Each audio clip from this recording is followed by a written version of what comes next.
Swami on the debate at 10, powered by Reva University, Quick Heal Secrite, Green Lamp, Policy Bazaar, co-powered by 99acres.com, SBI General Insurance. Welcome back, ladies and gentlemen. Now it's time for the nation's sharpest opinion. And the strategic concentration of the BJP in Tamil Nadu could be the focus point and possibly a game changer, in my view, for the BJP this time around in 2024. Please watch and observe the number of times the Prime Minister has gone there, the terrific ground and organizational work being done by Annamalai, the Tamil Nadu BJP chief, the razor-sharp aggression with which the Prime Minister is approaching the campaign in Tamil Nadu is indicating to me that the BJP believes they have a real shot at making mega inroads into Tamil Nadu for the first time in history. From cultivating solid local leadership to the Prime Minister leading the campaign ever since the first week of January indicates that the BJP is getting a whiff that they have a solid shot based on a loyal base of cadre that has been cultivated silently and steadily. Whether it will deliver electorally or not, the BJP strategy is looking stark to me in contrast. A Hindutva counter to the traditional Dravidian politics, a pro-Sanatani narrative against an anti-Sanatan call, and an all-out anti-corruption campaign led by the Prime Minister against the DMK against an acceptance of alleged political corruption. With mass outreach schemes led by the Prime Minister himself, with the Prime Minister's personal investment in the Tamil Nadu campaign, will the BJP be able to capitalize and take the BJP past 400, with a Tamil Nadu entry being an important element of that 400 plus campaign? Can Tamil Nadu be a game changer? Or alternatively, will the BJP gain in vote share this time to make electoral dividends the next time? Is this therefore the game changer election in terms of vote share, if not seat share? Ladies and gentlemen, let's debate.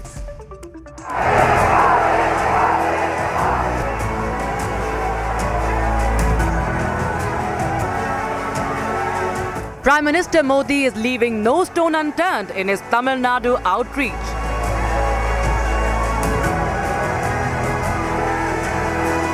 Prime Minister Modi has visited the state for the fourth time in the past 3 months. Welcome Chennai. जल्द ही भारत को दुनिया की top 3 economy बनाना Chennai.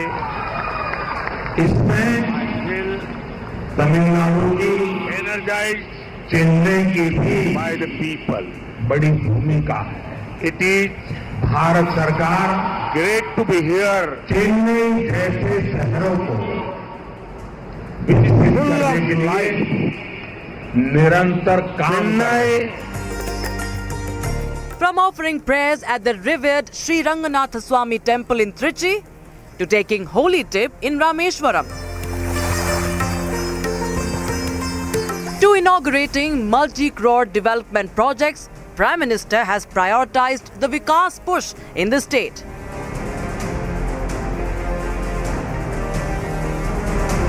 ये DMK के लोग सोच रहे हैं कि अगर पैसे नहीं तो कम से कम इन कामों का क्रेडिट ही खा सके, लेकिन उसमें भी उन्हें सफलता नहीं मिल रही. All this even as BJP is without a major alliance partner in a state where it struggles to increase its vote share. Can the BJP make inroads in Tamil Nadu? Let's debate.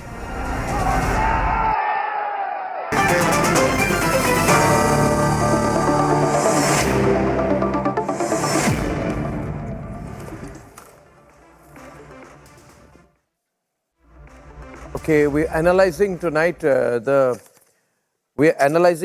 likely impact on Tamil Nadu politics, on politics in the south in general, Tamil Nadu in particular. Professor Jyotsna Tirunagari is national spokesperson of the TDP from Hyderabad. Pulla Rao generally leans towards the DMK from Chennai. Kovai Satyan of the AIDMK and Tuhin Sinha of the BJP. Pulla Rao, have you been following the Prime Minister's rallies and the nature of the campaigns, the size of the crowds, and the frequency with which he is visiting Tamil Nadu and the amount of his own personal time and investment, in Tamil Nadu, even before the inauguration of the Ram Mandir in Ayodhya, he visited the temples in Dhanushkodi, in Arichal Munai on 21st January, Madurai, Rameshwaram. So it's clear that this is working to a plan. And now the fourth visit this year, where he attacked the DMK management of the floods. So how do you view this, and what do you think the electoral impact of this is likely to be this time? See, there's no doubt the BJP is growing. As your titles in the show says, there'll be vote share increase. Will they turn into seat share? That's highly doubtful. Don't forget, in the last election, DMK front won 38 of 39, and I think they captured nearly 55% of the vote, as opposed to the 30-35% vote by ADMK and the BJP. You can grow, but you don't grow exponentially. BJP has been growing incrementally. Everybody can see that. There's a new organization. BJP went without allies for the last 3-4 years, spread everywhere. The Prime Minister is definitely liked in Tamil Nadu because he has been making an effort to come there, visit, meet, talk, everything. But will you get seats without allies? Maybe one, maybe two in one of the cities or Coimbatore or somewhere, but not more than that. They're hunting for allies. No allies have been there yet. The major ally is ADMK. Will it ally with the BJP? And there has been a lot of bad blood between the ADMK and the BJP in the last 3 years for local reasons. Will they be able to get over it? Will their votes transfer? All these are questions. There are hardly 10 days left. I would personally feel that there may be a surprise alliance. ADMK also may come around because it doesn't see any purpose of vote division of the opposition. But to think, yes, you also said, will this help in the future elections, 2029? Yes. One point I want to tell you, in states like Kerala, Tamil Nadu, Andhra or Telangana, for the BJP to grow, it will grow incrementally. The catchment is the new voters. Every year, the 2 or 3% new voters, young voters who come in, they can go to them, they can convince them if they work. There can't be any gaps in this working.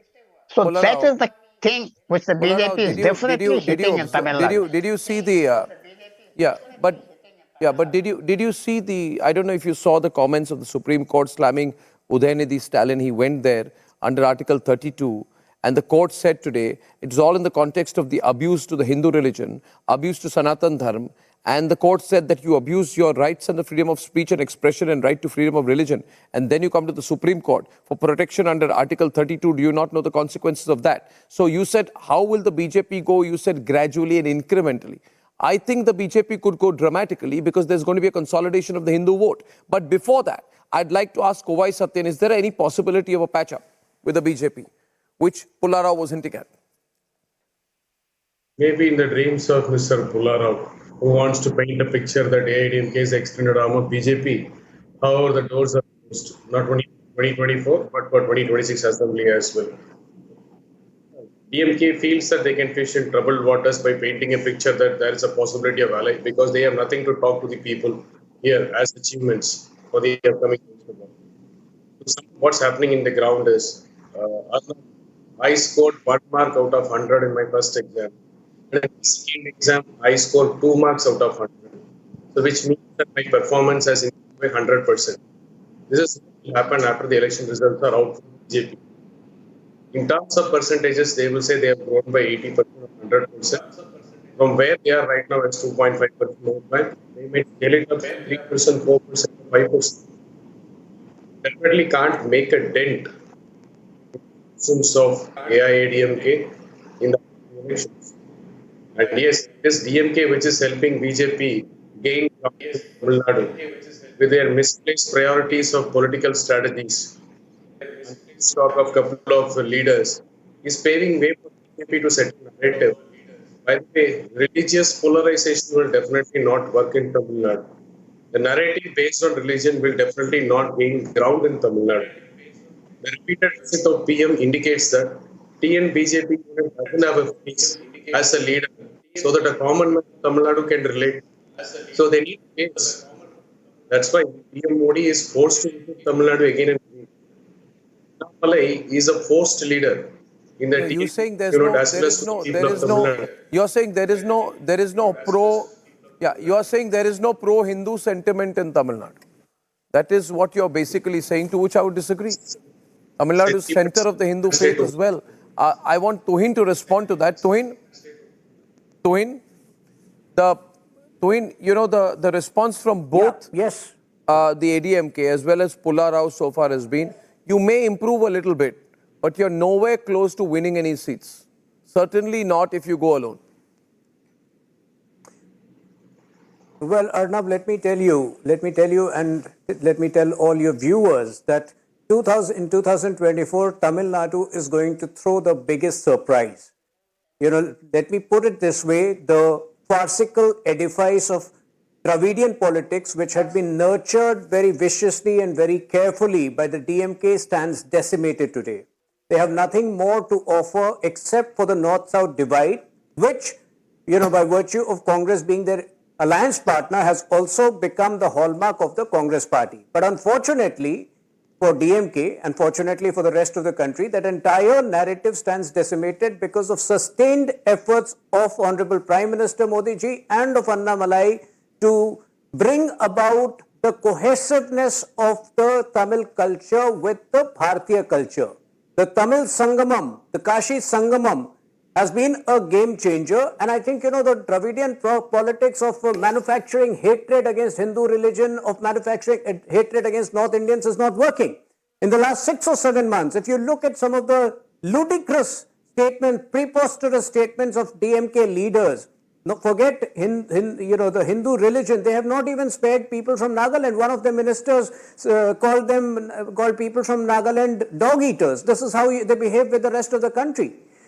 You know, they have ridiculed the Sanatan Dharma time and again. In fact, Ponamundi, one of their ministers, proudly asserted that the whole purpose of Indi alliance is to decimate the Hindu religion, the Sanatan Dharma. And unfortunately, none of the Indi alliance partners, Lalu Yadav, who yesterday was calling Modi ji anti-Hindu, they did not even have the basic moral courage to call out the DMK for its blatant hate politics. All of that stands defeated because Annamalai ji, in his massive yatra across the state, has nurtured people's sentiments. He has dwelt upon the narrative of Viksit Bharat and Viksit Tamil Nadu, and I don't think people buy into DMK's logic or fallacious logic or DMK's divisive politics anymore. So I don't know if Professor Jyotsna is still there. I can't see her on the screen. But Kovai and Pullarao, a very clear option people have here, Pullarao. For years and decades, politics in Tamil Nadu has been dominated by the Dravidian ideology. And what the Prime Minister is saying, what Annamalai is saying, what all BJP leaders are saying, that there is no need for any more isolationism in Tamil politics. Now, for a long time, Pullarao, this same patronizing attitude was there in Assam. That in Assam, the BJP cannot enter. Okay, like ADMK is saying, AGP used to say then, oh, they'll gain some vote share, they can never get seats. Similarly, it was also said, Kovai in Bengal, okay, they will get some votes, they'll go from 2 votes to 4 votes, but they won't get a passing grade. But Pullarao last time, the BJP got 18 seats out of 42 in Bengal. Everybody was shocked.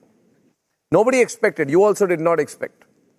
Similarly, if 8 years back you would have gone to Assam and says BJP is going to be in power, they would be laughing at you. They would say, no, there's too much of a Muslim population in Assam. It is too polarized. It cannot happen. Congress is too strong. There is a regional party. You know, there is Assamese local politics. Nobody expected BJP to come and be a leader. But then, Annamalai is working now. Like Himanta Biswa Sarma worked in Assam. So it requires a nationalistic view, consolidation of the Hindu vote, as well as a dynamic local leader to change things around. This is my view. Pullarao and Kovai, you got to also be realistic. I want to. Maybe you're being patronizing here. You're being patronizing. You're not being realistic. When you said about Assam, BJP has been contesting in Assam from 96. And in 99, Vajpayee's time, they even put up that stalwart candidate for the Guwahati, the Jnanapith Award winner. They were already there. They were already running. And eventually they managed to get other leaders, other things, and they went ahead. Tamil Nadu has it reached that situation? Maybe after this election. Maybe. And it has not reached the situation of getting 15-20% vote. It may get it. It may not get it, but they're working on it. All I'm saying is there can't be a quantum leap. It doesn't work that way in India. In Kerala also, for example, I'm straying away, it's going step by step, slowly. There can't be a quantum leap. Let me get Professor Jyotsna in. I got the line with that because we are on this debate. The view generally has been among everyone that BJP will gain, but not gain significantly enough to win seats, and that Dravidian politics is too deep-rooted to change in over 1 or 2 elections. What do you think, Professor Jyotsna, overall, Tamil Nadu and South?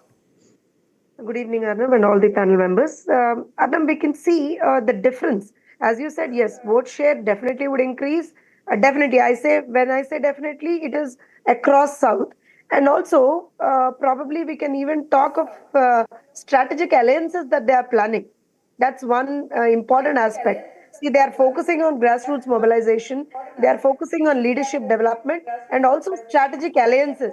Not only in Tamil Nadu, in Andhra Pradesh, or a couple of other South Indian states, they are trying to go in with some strategic alliances so that they can probably reach in certain areas, strengthen in certain areas where they have been probably weak for over a period of years.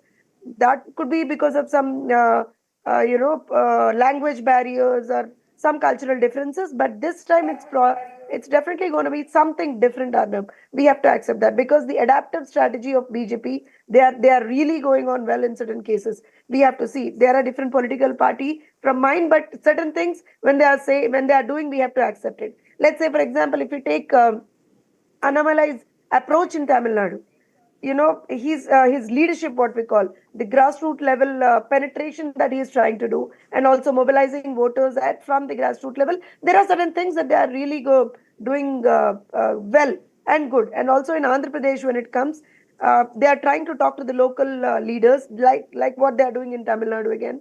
They are trying to build up some good alliances, prospective alliances for themselves, whether they are smaller parties or bigger parties. Probably they are trying to penetrate into the southern with a strong hold this time. I think we definitely have to appreciate their intensification of efforts, Arnab. And also, probably they are trying to, bridge or I won't even call it bridging, but removing or shedding that North Indian party ka image that they have got. They are probably trying to remove that and go in and show a more national presence. That's what they are going to try.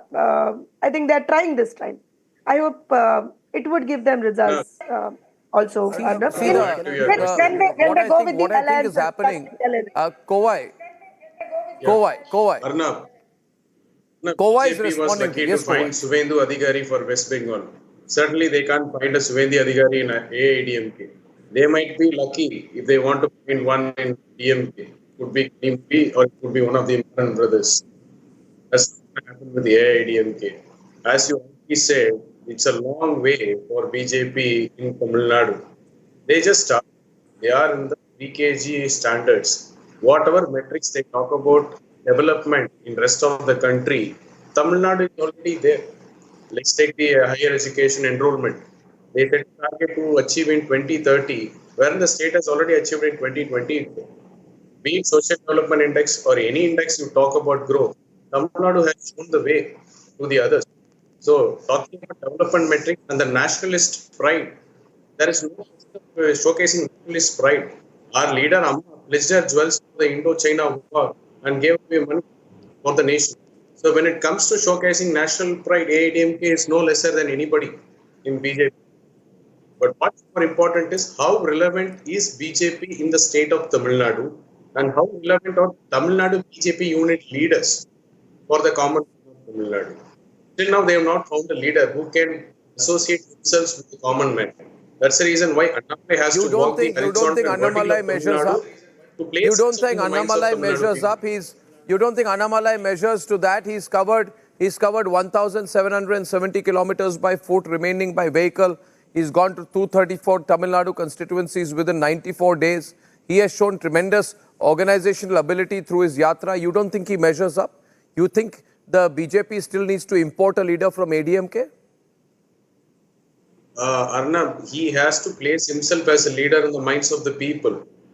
Everybody in Tamil Nadu, Annamalai is a forced leader. He is not somebody who has been seen through the thick and thin of BJP and thick and thin of public life, participating in protests and bringing about a change. He was there as a bureaucrat in Karnataka, and it was a forced leadership for BJP Tamil Nadu unit as well as for people of Tamil Nadu. So he has to walk the length and breadth of Tamil Nadu to understand, place himself, position himself as the leader. It will take time, and with his rabble-rousing attitude, it is still a dream for him to become the Aam Janata leader, to become a leader of the common man. It's miles away.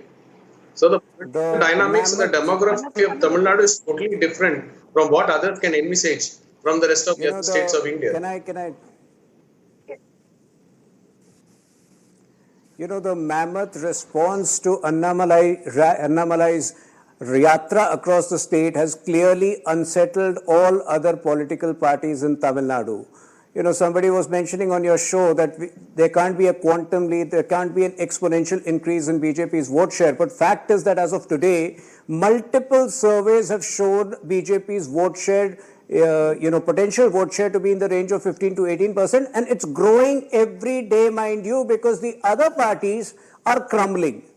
So I can tell you that BJP's vote share will be at least 20% and the number of seats could well be in the range of 10 at least as of today. And it has every potential to grow. Now let me extend this argument slightly beyond Tamil Nadu because, a myth has been created that the BJP is weak in South India, and it suits the beleaguered Congress party to propagate that myth because in reality, Congress today has lesser members of parliament than the BJP in South India.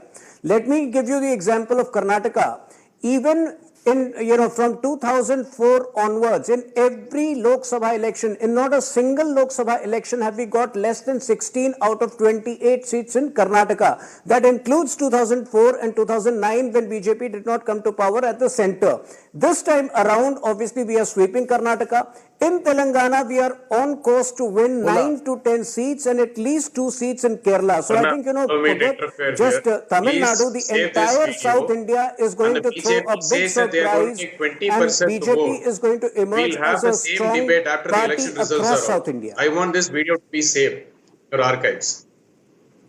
And we have to meet again after the election results are out. Every video is saved. You save your comments in your laptop, every video is saved. You can watch it today, you can watch it 10 years later. My friend, we will meet after the election results are out. Kovai. You're not participating in any more debates from now? The DMK, after the DMK said that it will eliminate the Hindu religion, name one party, Pularao, besides the BJP, which took them on. And therefore, there are a lot of very devout Hindus in Tamil Nadu. I have many friends in Tamil Nadu, and this feeling that is being given is that people in Tamil Nadu are anti-Hindu is wrong. There's a very devout sentiment. More than 80% of the population of Tamil Nadu is Hindu. There are very devout practicing Hindus across Tamil Nadu. They are very proud Hindus. And therefore, what you are undermining is the fact that this time the Hindus in Tamil Nadu are saying that to what cause? You may have any sentiment, but you are building an anti-Hindu sentiment. You are trying to say Hindus are second-class citizens. You are trying to say that Hindus must be targeted for their beliefs. You are saying Hindus must be targeted for their religion, for their practices, for their temples. You must take away the religious freedom of Hindus and the rights of the Hindus. And this time, therefore, I feel, Pularao, the response of the voter in Tamil Nadu will be dramatically different. They have so far not made this an issue, but this time, the way all these parties have gone against Hindus, I think there will be significant Hindu vote consolidation this time. It's a given in Tamil Nadu. Pularao. You see, even 15% is significant vote consolidation. It's not small. Nitish Kumar has been ruling Bihar for the last, no government forms without him for the last 20 years, and he gets only 15% of the vote. getting 15, there's no such, I agree with you. There's a Hindu vote, they're very devout. There's 60,000 temples in Tamil Nadu. But all I'm saying is politics and religion perhaps run on parallel tracks. They don't mingle as much for various other reasons, historical reasons. It will take time for this kind of thing to go. That's why I said the catchment voters, I want Mr. Tuhin to listen, are the younger voters, who are not being repeatedly and habitually voting for the DMK, ADMK or Congress. This is a new flag.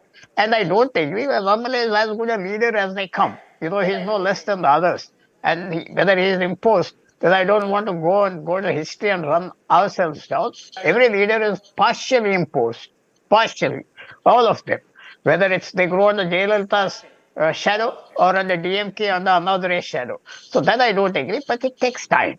I stand by my thing that it takes time. 15% But Pullarao, vote is a very big vote. But Pullarao, the BJP stood just second in 5 Tamil Nadu constituencies. Right. You have Last to time. look at the trend. And also the Last Congress time. is much weaker this time. The Congress is much weaker. The Congress is much weaker this time. I'm comparing to 2019 elections. See, 2019 elections, ADMK was Out part of of the the- BJP front. ADMK was part of the BJP front. Don't forget that. Honestly, That's why I the said in single the seat they start won. of my remarks, will there be an alliance? Will there won't be an alliance? If there's an alliance, it may take a different turn. It may, add 2 plus 2 may become 5. If there's no alliance, then there's, as I said, slow and steady, incremental gains. Arnab, I think it's in the ADMK's interest to have an alliance. What do you think, Professor Jyotsna? The ADMK will be watching this for everything Kowai says. No, the thing is, even last time, as Pullarao sir has very rightly quoted, Arnab, last time the one seat they won was when they were in alliance with BJP. That they have to understand. And yes, but one thing when the representative from ADMK was talking about Annamalai and all the BJP thing, I thought we should accept one thing about them, Arnab. They are really challenging the dominant political narratives in Tamil Nadu. BJP is challenging that. Even in 2019, they did that. And now, this time, they are very strongly challenging the very dominant political narratives there. Like what we have, earlier I have quoted about it. Arnab, whether like the North Indian party stand or, BJP wahan nahi rahega. Tamil Nadu mein BJP nahi aa sakta because it's completely different. Yahan pe the things are going to be only on two parties side, or they are truly going on a different line. They are really challenging those, I think, traditional thought processes there. Especially the selection of the candidature of them this time is really good. We should accept that. They have a proper procedure for that. They are deploying 2 leaders per constituency for in-depth discussions there. They are going to the cadre and asking. In fact, we in Andhra Pradesh also, we from TDP and Janasena, we have done the same thing. We have almost asked 1.3 crore people who are the candidates. Like in each constituency, we have asked them. Personally, we have asked the people, the voters there itself, that which candidate you want. Probably they are doing the same thing there also. I'll add one thing to that. I'll add one thing to that, Professor Jyotsna. I'll add one small thing to that. I also believe, and I had the privilege, Pullarao, of doing 3 long interviews with J. Jayalalitha when she was at her peak, when she was Chief Minister, when she was not with the government, when she was with the government at the center over the years. And I can tell you one thing. There is a very strong nationalist sentiment in Tamil Nadu. And that is one of the reasons a lot of people in Tamil Nadu and across the country admired Jayalalitha. In fact, she would give the BJP a run for its money in terms of her spirited nationalism. Now, where does that sentiment go? That nationalist voter, where does that nationalist voter go? You can say they will go to the ADMK or the DMK, but entirely possible that the nationalist voter, the proudly nationalist voter, and the pro-Hindu voter in Tamil Nadu may go with the BJP. Arnab, I have one sentence That's my if I they're can going add. to be there. I may be wrong. I don't know enough about Tamil Nadu. One sentence, if I may. You have to reach critical mass, as I keep saying. If you reach 20%, then you may get all other voters, like a magnet. That's the critical mass. If you linger around 7, 8, 9, 10%, even voters who are inclined to you won't come if it looks. Okay, So we'll see. that is what the BJP has to show. It has reached critical Can I mass. get 10 seconds? I think they know that. Yes, I think they know that. I think they're aware of that, and that's why they're going for the kill this time. I'll keep it short at this point. I'm going to return to Tamil Nadu soon, ladies and gentlemen. There's been a very interesting turn regarding a vessel moving from China towards Pakistan. We have a huge India-China-Pakistan debate in 30 seconds, while we keep a watch on Tamil Nadu in 2024, of course. Back in only 30.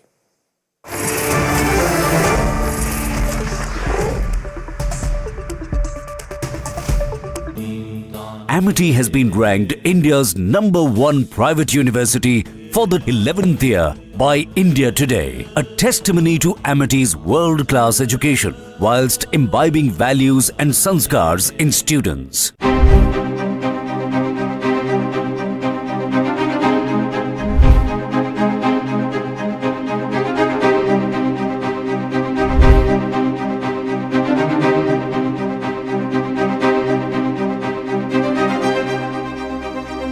If somebody is owning as an elected representative in democracy,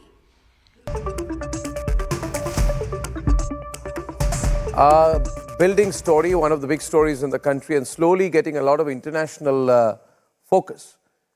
India has intercepted a Pakistan-bound ship from China, suspected to be carrying a dual-use consignment for Islamabad's nuclear and ballistic missile program. This incident, slowly getting reported in the global media, raises concerns of Pakistan using China as a conduit for restricted items.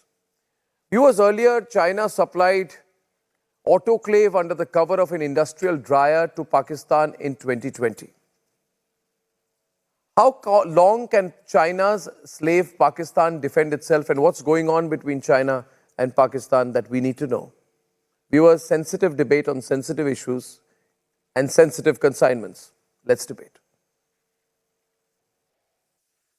India intercepted a Pakistan-bound ship from China at Mumbai's Nhava Sheva port. The ship is suspected to be carrying a dual-use consignment that could be used by Pakistan for its nuclear program.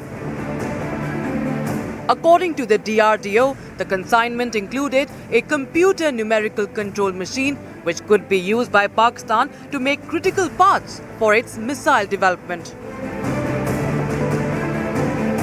Pakistan has registered a protest, calling it an unjustified seizure of commercial goods. The Pakistan Foreign Ministry has alleged violation of international norms. The Chinese embassy has hit back at India, calling skeptical reports not constructive. Is Pakistan lying after getting caught red-handed? Let's debate.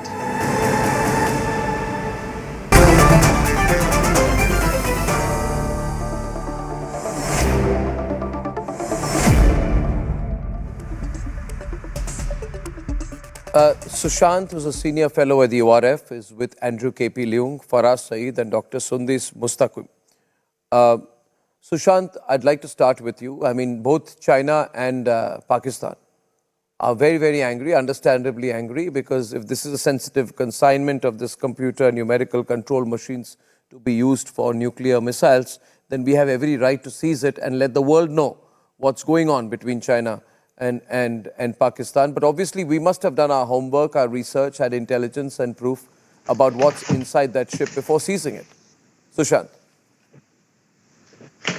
So, Arnab, quite clearly, I think it's very clear that one, the China-Pakistan nuclear and missile cooperation goes back decades. So there's nothing new in that fact. Secondly, the seizure yesterday or day before, was it? And there have been earlier seizures as well of such consignments, at least 2 or 3 in the past.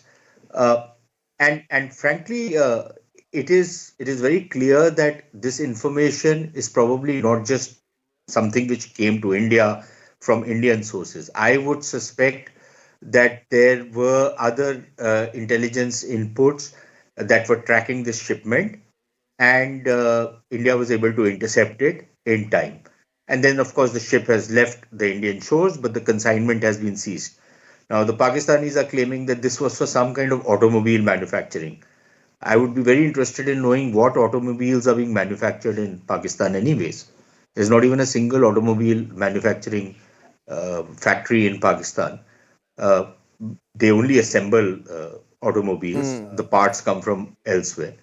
And this kind of material is clearly something which falls in the dual use category. And so I think under an international agreement, India was well within its rights to seize this particular consignment. And these protests which are coming from Pakistan as well as from China, from the very tone and tenor of these protests, it's very clear what they're trying to hide. So yeah, those protests are pretty pro forma, but nobody is really specifying what exactly from the Pakistani or the Chinese side, what exactly was in this shipment. Why don't they explain what exactly was the machinery they were importing? Yeah.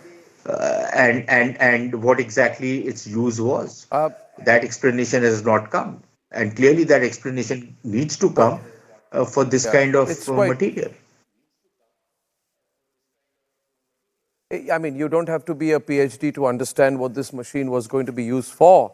For us, this is a machine which comes under the Wassenaar arrangement. It's a violative of international arms control regimes, and all countries are signed up to it. And it is a very well-known fact that these items are restricted. Those who have dual civilian, military, and nuclear applications. North Korea, for example, has used a CNC machine in its nuclear programs, and therefore, what the Pakistanis have been trying to do is wrong, and we are duty bound to seize it, and to defend international agreements. We are also duty bound for us and Andrew K.P. Leung to remind China that you cannot violate these international arms control regimes for the sake of the world, right, Andrew?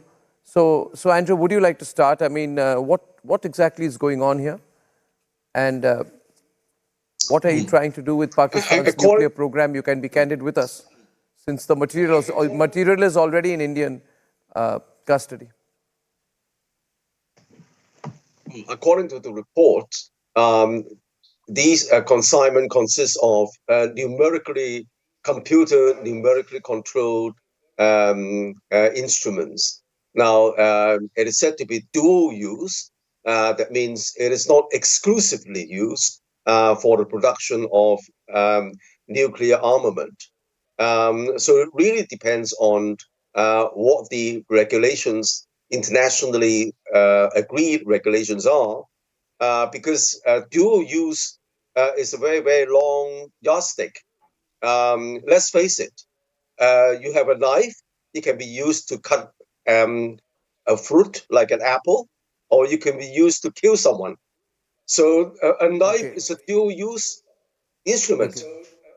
So it really depends on the regulations.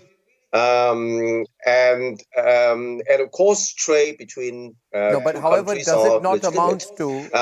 So it really depends on what evidence Andrew has been established to say that this is really prohibited. Andrew, Andrew, this is an assumption that is, we take that as a given when we understand that dual use, of course. But then, are you allowed to carry a knife when you board a plane in China? You're not, right?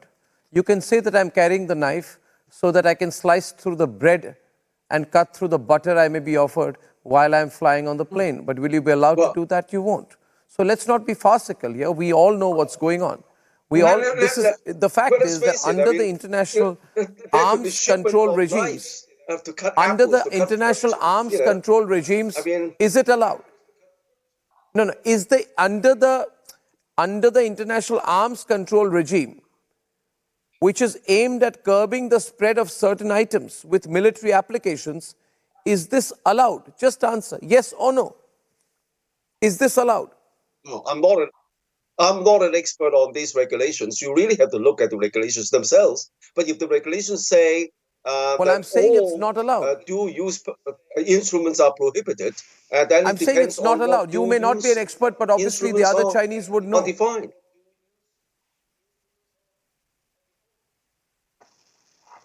See, the consignment is with us. Faraz, listen, whatever is happening out here, and Dr. Sundus, if you can hear me, I have the bills of landing.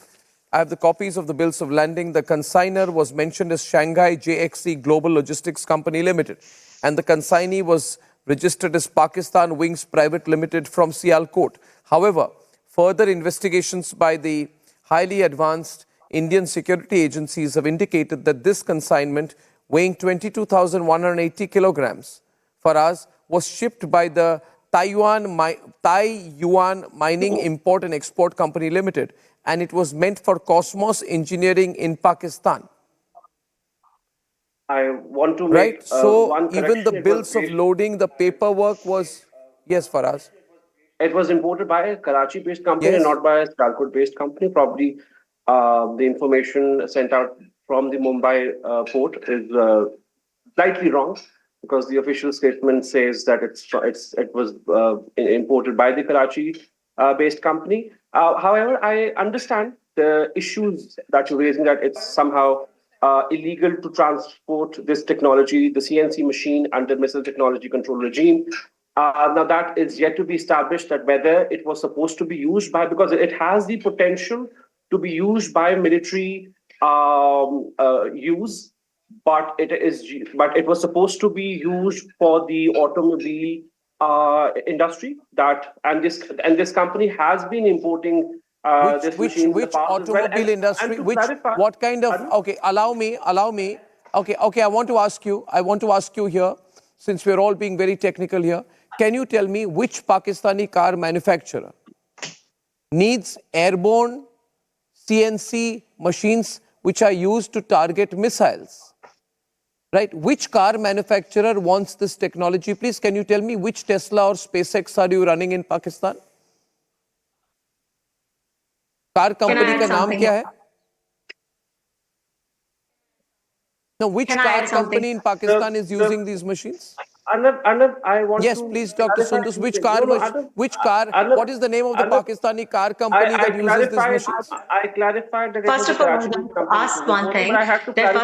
like to ask one thing. At one side, India always says that Pakistan is a country with a bagging ball and with politically and economically unstable country. And on the other side, import nuclear equipment illegally through any chains. It is not North Korea. It is not Venezuela. It is not any other nation which has not a nuclear program. So nothing illegal can be done, or illegal means can be used to make do with our nuclear program. We have an established military program. We have an established nuclear program. We don't have to use these industrial use. You have a. Okay, so allow me to listen for us. Yes. You have an. Listen. First of all, I would like to. Okay, Doctor. I would like to ask one thing, that at one side, India always say, we feel so much proud to say that Pakistan is a country with a bagging ball and is a politically and economically unstable country. And all of a sudden, you have started blaming and assuming that Pakistan is such an advanced country with such nuclear technology, that we have all the capacity to use computer nuclear CNC system. So first of all, how do you see Pakistan, a country with a bagging ball, who has the capacity to use computer numerical control? If you think we don't have any capacity to use CNC system, then why you're blaming? Why you are even assuming that we can even afford to use such a technology? So how do you see Pakistan, by the way? Dr. Sundus, I think. Okay, so I'll respond to your question briefly, and then I will let Sushant respond to you in detail. Sundus, we see you as a backward and broke country, no doubt about that. And as far as your second question is concerned, when the Taliban, when the Americans left, allow me, when the Americans left Afghanistan, right, they left $80 billion of advanced equipment at Kabul airport. Did that make the Taliban a scientifically advanced government? No. You understand? So when the Afghans got when they were used as minions in a global war. Okay, when the Afghan warlords were given highly advanced equipment, they were given missiles. They were given missiles so they could kill each other and kill others on the behalf of the Americans and the Russians. Did that make But the still, they are Afghans not scientifically advanced? And you have the It answer did in your not. question yourself. So, if we have something, or pardon me? as a friend from Hong Kong said, if we have something, it doesn't mean that makes us, as what you have been saying, that What it is depends on the something? usage of the technology. Dr. How do you use Sundus, it? If you are cutting a knife, or if you are cutting an apple or a bread with the knife. So, as yeah, so a friend from Hong Kong just said, having I a think you technology don't doesn't understand, mean sir. that we are technologically advanced and we are We using have, it you for see, something bad you are not purposes. using. You are not using. The Chinese are giving you something, right? To just use you as a strategic counterweight because you owe them billions of Automobile company in dollars Karachi which in you cannot Pakistan return. So for you're some being used. automobile. Yeah, No, the if you are case was going to very violate, simple. okay, now let me tell you one thing. Dr. Sundus, Karachi I don't want to be brazen about it. I don't want to be brazen about it, but I'll put it in very clear language. You and China were violating the rules. We have intercepted. We have taken You it. have been We have violating released the the ship. rules, the Right? international You can't do borders. anything You have about been it. That's it. We've done the right thing. We follow international rules. Arnab, I We must follow request the that you should international. We are invite duty an bound. automobile We are expert. duty bound. We are duty bound to do this. You should invite an assuming by the automobile expert punctuation to that even you have comment on CNC something machine. I mean, it is which the you think basic can be used for machine some which bad is used in purposes. all the automobile manufacturing and assembly. You need to invite not a political commentators or geostrategic commentators, but an expert on automobiles, so the matter can be clarified. I mean, by all Okay, definition, this CNC machine is used in every automobile company to in specifically in harsh environments. I mean, it is not a technology that is only used to build nuclear, for instance, or Name missiles. the You Pakistani need to car invite company, an which you have. automobile expert for a better Name debate anyway. Which to make things flat. which what i- which automobile Confidential. company do you have in Pakistan? Which large automobile company do you have in Pakistan? Name one. I mean, we're manufacturing Name the one product local of Chang'an. Pakistani We're, large we're manufacturing the automobile product of manufacturer. Chang'an. We're manufacturing we have multiple companies that are operating out of Pakistan. You don't. Multiple global companies who are operating and who are assembling their products, who are manufacturing their products in No, Pakistan. you don't And even this have a machine single is used. automobile I mean, I'm using manufacturer of your Chang'an. own. Chang'an This is is one your of the reality, machines. sir. You accept it. You can't even make scooters. Then why you're even blaming us? Then Anyway, why you anyway, I assuming want, you? I want Sushant. The Pakistanis are slightly embarrassed about this. They say we are trying to use this. We are trying to use this ballistic missile technology in the It is manufacture of not a some ballistic cars and missile scooters technology. in Pakistan. The other argument made by Dr. Sundus is that we are very scientifically advanced because the Chinese are giving us this stuff. So we've No, become an I'm saying, advanced but country. Arnab, I don't. Would you like to respond to both, please? no.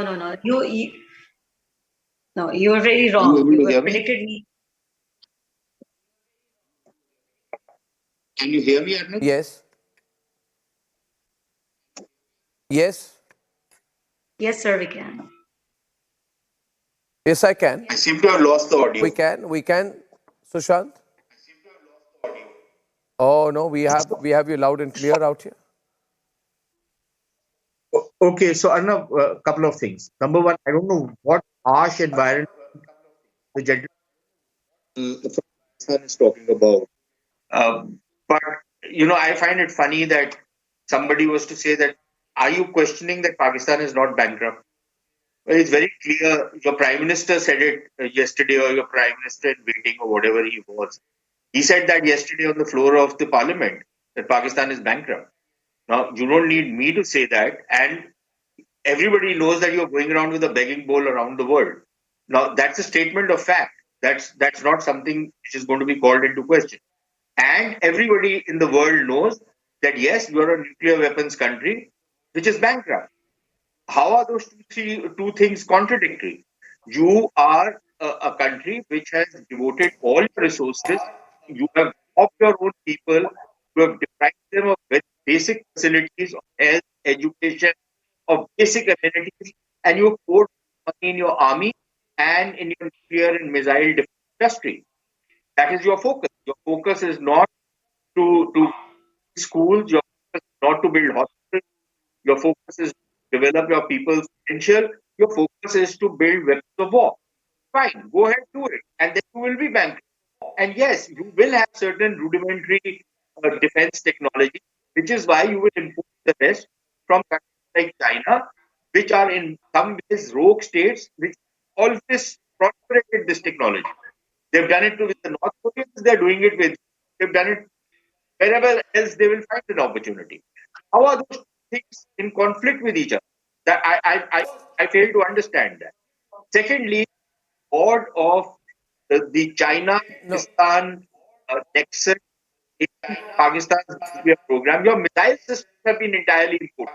You claim that you are testing, but because when you manufacture the missile, so all your missile systems have been imported. What was about? So I don't know what you're trying to find out here. I don't see where that contradiction comes. No, the point, the issue of Faraz. I mean, a missile failed 2 years Okay, ago. Sushant, 1 minute. Sushant. Nobody specified. Sushant, Faraz is responding right now. Can I get pictures of that ship on air? Faraz. I mean, before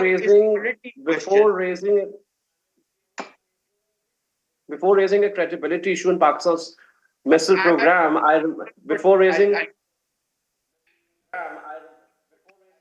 Sushant, I understand the concerns. I understand that Pakistan's economy is in bad shape, and yes, the Prime Minister himself said that Pakistan's economy is going through a rough patch.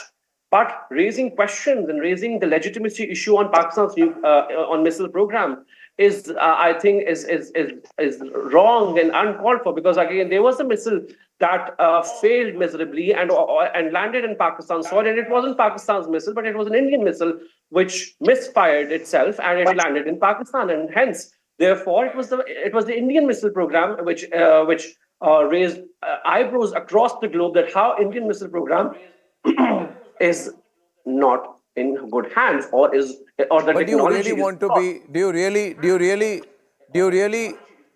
really want to be? You see, I'll tell you. And where I think China is doing really bad things to Pakistan. You have today put Pakistan in the same category as North Korea. You see, China with North Korea on the one side and Pakistan on the other. That's your nexus for nuclear proliferation, right? And you are making Pakistan become a key supplier to North Korea. No, that is a fact. That is a fact. That is a fact. China is assisting North Korea and Pakistan in terms of... As fact, as they're politically unstable. That is a fact. So I have a You may not like how it. do you see Pakistan economically unstable country, or the You country may not like it. You may not like it. You may not like it, Dr. Sundus, but the Pyongyang, Islamabad, clandestine nuclear dealings go back to the 90s. You have to understand. You are in the same position. In fact, North Korea is much better than you economically. Do you want to go further down in that direction? Do you think the Chinese care for you? Andrew, are you not making China's position exactly like North Korea in terms of nuclear issues? We cannot afford to go into that direction. Andrew, we cannot afford to be economically unstable. That's why we are condemning. You shouldn't, but you are going. But you are going headlong in that direction. You should not go. I agree with you. Such thing. We are not in a position to use such technology as you are blaming us. We are Andrew, last word, Andrew. Has India caught you red-handed this time? Has India really caught you red-handed this time? We'll show the evidence before the world. We'll be compelled to. How will you answer to the world then? We'll show the evidence. We'll put it out globally. How will you respond before the world then, Andrew? You have been making this a crime. Actually, you are violating the international... Okay, sir. Let's face it. I mean, Pakistan is already a nuclear power, right? And then to some extent, North Korea is also have nuclear weapons. What we're talking about here is a dual, as I said, dual purpose, dual use instruments. As I was given Andrew, an example A knife can be used to cut an apple. No, Andrew, you're or using can it. be used to kill You're using someone. it, but part of the liability is going to come on really you. On Part of the liability is going to come on you, as Andrew. To what this shipment is for. You are really using the Pakistanis and obviously, pushing them in the North they Korean can be used direction. to- In fact, they've gone to further up than that. high Viewers, this is a precision terrible ball situation, bearings and for that's motor the cars, picture. for I'll example. end with a picture of that ship, And the then consignment, you ladies and gentlemen, that we have declare, got. this is And we really know what's in the consignment, and tomorrow I'll bring you more details of what we have intercepted. That is the ship we have intercepted. Good going there. Ladies and gentlemen, see you tomorrow at 9. Good night and goodbye.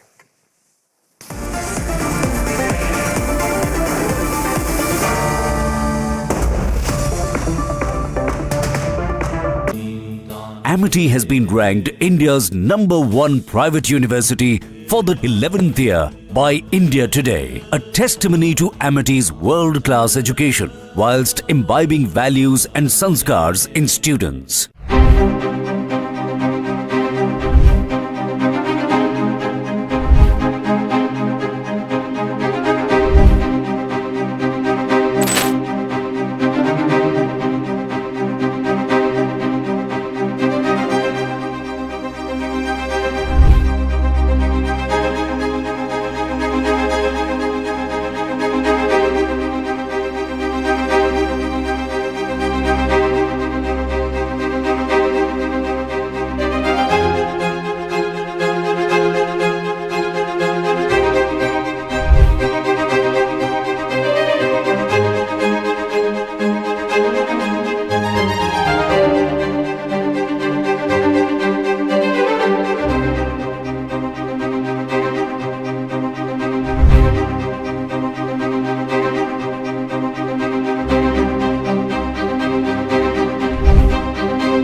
If somebody is owning as an elected representative in democracy a constituency for 40 years, imagine what it should have been by today. If this is what the gift they can give, I think it's enough that they take retirement now. धर्मो रक्षते रक्षितः 21 लाख वोटरों का जो आंसू आज तक बहते आया है, शायद उसका गूंज दिल्ली तक सुनाई दिया है, तो जंग का ऐलान कर दिए है। और मुझे ऐसा लगता है अब सही मायने में उनको न्याय होने वाला है। मदरसे में बच्चों को खाना नहीं मिलता है, मंदिरों को कब्जा होते रहता है।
From the Delhi studios of Republic TV, it's time for Arnab Goswami on The Debate.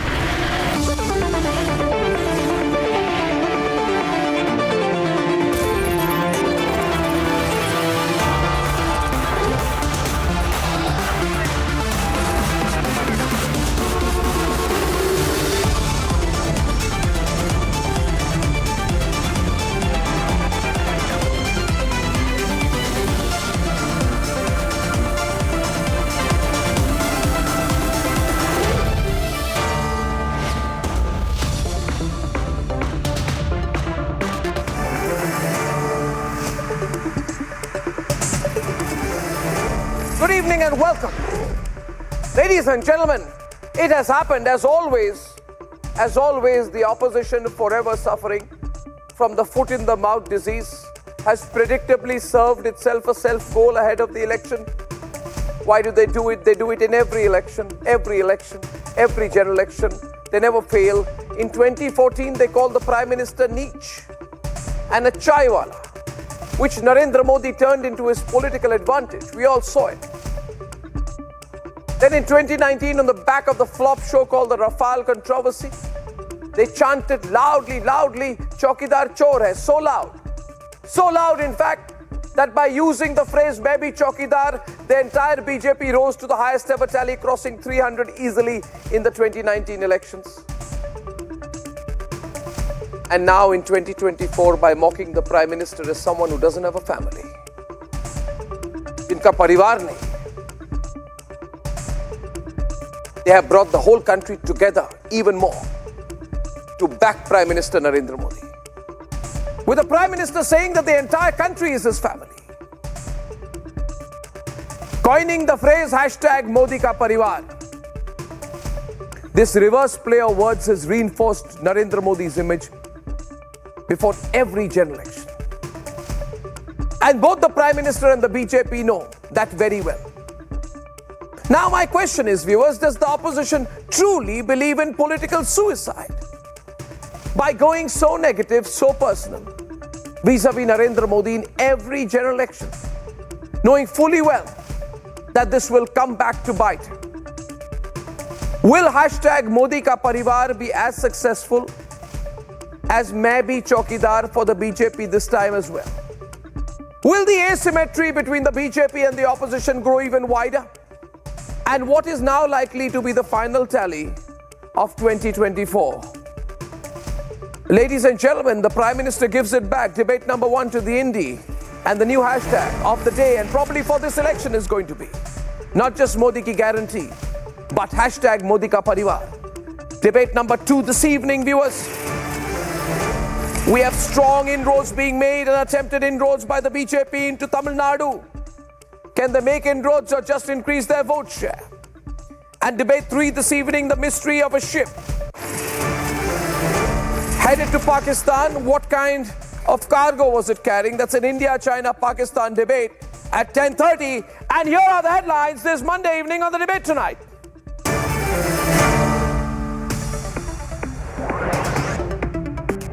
तुम हिंदू भी नहीं है। तुम्हारी माता जी का जब अवसान हो गया तो हर हिंदू केस दाढ़ी बनवाता, दाढ़ी छिलवाता।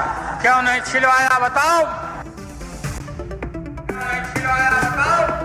No end to insult politics by the opposition. Indie leader Lalu says the Prime Minister has no family. आज पूरा देश एक सुर में कह रहा है, मैं हूं मोदी का परिवार, मैंने मोदी कुटुंबम।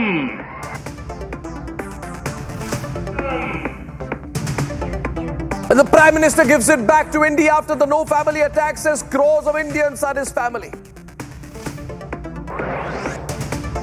इनके शासन में वोट के लिए आतंकवादियों से समझौते करने की बात होती है, वो फेक हिंदू कहते हैं। नरेंद्र मोदी राम भक्त हैं, सनातन भक्त हैं। And the BJP ups the ante against the India over the insult, launches Modi Ka Parivar campaign on the social media.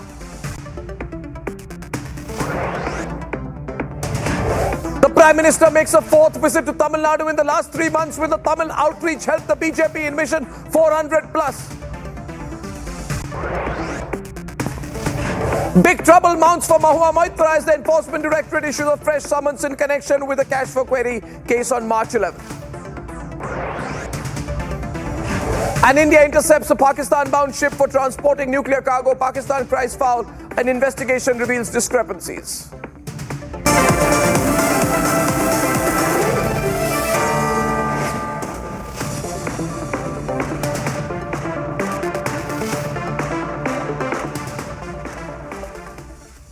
And ladies and gentlemen, with no agenda, no list of candidates, the Indy bloc has been going all out against the BJP. In the latest, the RJD chief Lalu Prasad Yadav has insulted the Prime Minister, claiming that he is not a real Hindu, that he has no family, but the Prime Minister has turned Lalu's barb into a poll blessing. The BJP has launched a hashtag Modi Ka Parivar campaign to show solidarity with Prime Minister Narendra Modi. The only question in all of this that is being asked is, why is the opposition, by targeting Narendra Modi personally in such a vicious, personal way, once again serving upon itself a self-goal? Let's debate.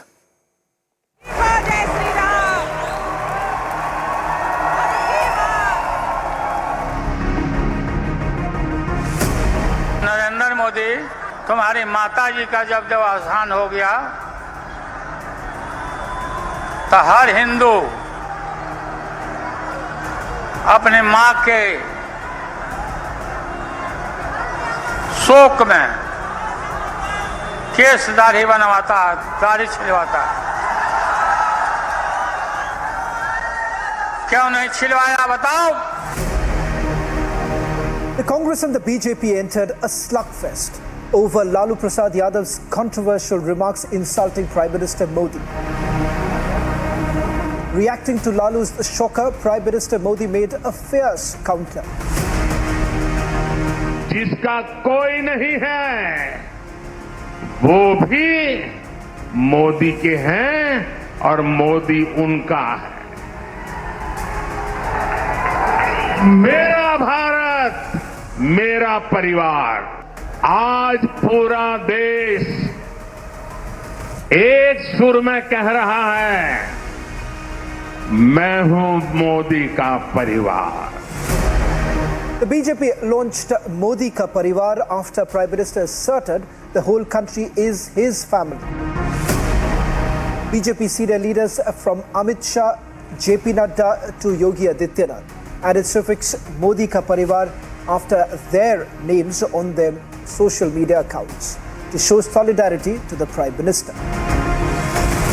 वो कन्नड़ है, वो तमिल है, वो तेलुगु है, वो मराठी है, वो पंजाबी है, वो बंगाली है और वो हिंदी है, पर हिंदू नहीं है। क्योंकि आपको टुकड़े में ही देखना है, आपकी नजर ही वो टुकड़े वाली है, क्योंकि देश के टुकड़े टुकड़े करके एक परिवार ने एक जमाने में सत्ता पाई। चौकीदार, चौकीदार, चौकीदार, आपका ये चौकीदार पूरी तरह से चौकन्ना है। The fight back by the BJP refreshed memories of the Chaukidar campaign in 2019. Congress has hit back at BJP calling it a move to divert attention from inflation and unemployment. Modi विषय ही नहीं है, विषय है इस देश में बढ़ती हुई गरीबी, बढ़ती हुई महंगाई, बढ़ती हुई बेरोजगारी, बढ़ती हुई अमीर और गरीब के बीच में खाई। ये सारी बातों पर आज ये चुनाव लड़ा जाएगा। मुझे ऐसा लगता है ये सारी चीजें मुद्दों से भटकाने की है। मुद्दा क्या है? मुद्दा है बेरोजगारी, मुद्दा है पेपर लीक, मुद्दा है इस देश का युवा जिसके भविष्य को गर्त में डाल दिया, मुद्दा है महंगाई, मुद्दा है आर्थिक असमानता। 46 रुपए रोज पे 5% आबादी रह रही है, 2 बोतल पानी ना है। उन सब मुद्दों पे बात नहीं करेंगे। पूरब पूछो तो पश्चिम भागेंगे, उत्तर पूछो तो दक्षिण भागेंगे। ये भी एक ध्यान भटकाऊ आंदोलन चलाती है BJP. With Lok Sabha polls just weeks away, is Prime Minister's 400 par war cry making opposition jittery? Let's debate.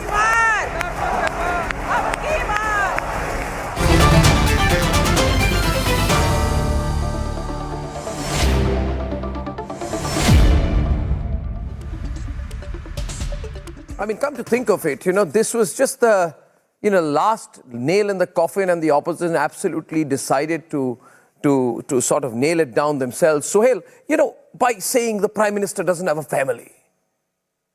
And see how quickly the BJP has responded with a counter-campaign, Modi ka parivar. The Prime Minister repeating the phrase himself so many times. Will this have the kind of impact that maybe Chokidar had in 2019, for example? Absolutely. The opposition must realize that in his past life, Modi must have been in advertising. And he certainly must have been a great sloganeer. What he's able to do is he's able to turn the tables on these Johnnies every time, and they don't seem to learn a lesson. Either they're under a rock or in a cave. I don't know which one of these. Because there has been a past record of Narendra Modi spinning the narrative that has been born largely out of personal insult. Arnab, what is Lalu Yadav doing? Digvijay Singh and Supriya Srinath said, oh, this is a diversion from the real muddas. Tell me, for Lalu Yadav, who's out on bail, who has been charged for fodder scam. I mean, this is a man who actually steals fodder. He is not even discussing issues related to the elections. He is making a personal attack, bringing in Narendra Modi's late mother and saying, what kind of Hindu is he if he's not tonsured his head? Is that the politics of India? So what has Modi done? He's converted a personal barb into an embrace of every Indian and said, look, I may be an orphan qua my mother, but I'm not alone because the whole universe, as far as India is concerned, is my family. Now, you might argue, Arnab, that are these guys smart? Of course, the BJP is smart. They have a well-oiled social media machine. Whether you like it or not, they do. What have they done? They've suddenly attached Modi ka parivar against every name on all social media platforms. So anyone who talks about this, and mark my words, Arnab, it is the 4th of March 2024. This will be the theme song of his campaign. कि मैं आपका हूं और आप मेरे हैं. मैं आपका ख्याल रखूंगा और मैं जानता हूं कि आप बीजेपी को ही लेके आएंगे 400 पार. He will convert this into messaging that is not going to run away. A, B. This is a message that is not linguistically limited. Everyone will understand it, whether you're in Tamil Nadu or Telangana or West Bengal or Delhi. Number 3, he has made it pithy. He's made it simple. And remember, no one plays the victim card, the person who's been hurt, better than Modi does. Arvind Kejriwal is a poor 4th. He's not even a poor 2nd. So, don't mess with someone who's seen it all. He's actually, sometimes I wonder, Arnab, if Modi hadn't been a politician, he could have been in advertising, and he certainly would have made for a great chess player. He's actually allowing these people to make the mistakes they make so effortlessly. If I were to define India's opposition, it is an opposition by and large. I'm not saying every party. By and large, it's an opposition that revels in making mistakes, that takes delight out of failure, and that snatches defeat from the jaws of victory. That's how you can sum up India's opposition. So my point is why this? Why this? We saw the impact of the Panoti phrase, Reena, Lokesh, Abbas, when Rahul Gandhi went around saying Panoti in 2023, and he said, "Achhe bhale hamare World Cup mein khel rahe the, magar Panoti ne harwa diya." The moment the negative campaign started, the BJP did phenomenally well, right? So every time you insult the Prime Minister, he makes it his weapon. That should give a little bit of strategic thinking to the opposition, right? That be careful this time. Don't give him an opportunity because he's going to turn it around. Why does the opposition not learn? Reena.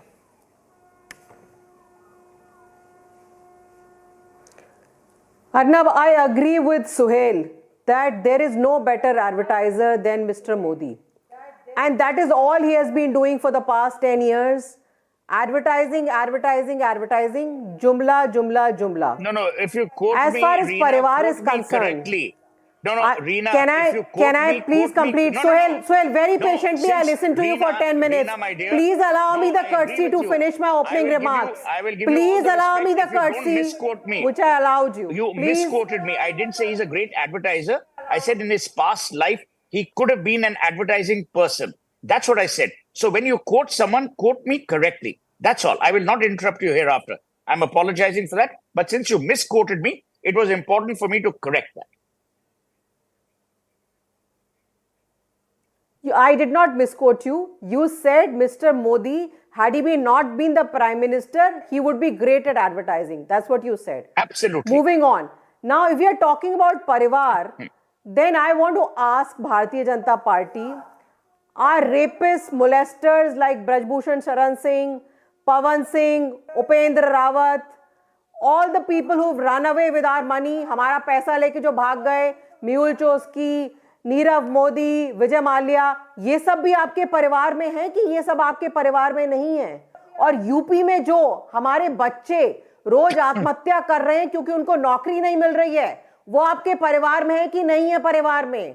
Teni, जिसके बेटे ने किसानों को रौंदा और उसको फिर भी आपने लोकसभा की टिकट दी, वो आपके परिवार में है कि नहीं है?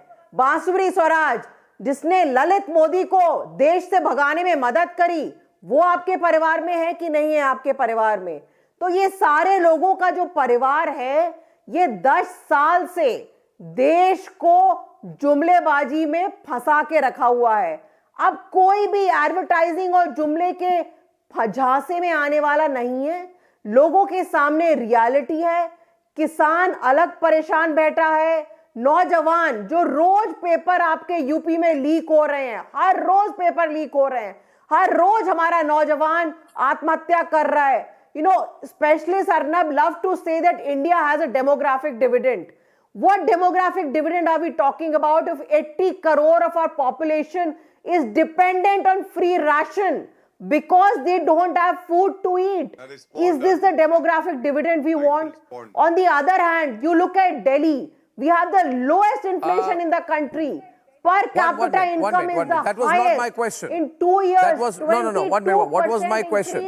No, Reena, my question was, Reena, the question was not that. The question was something different.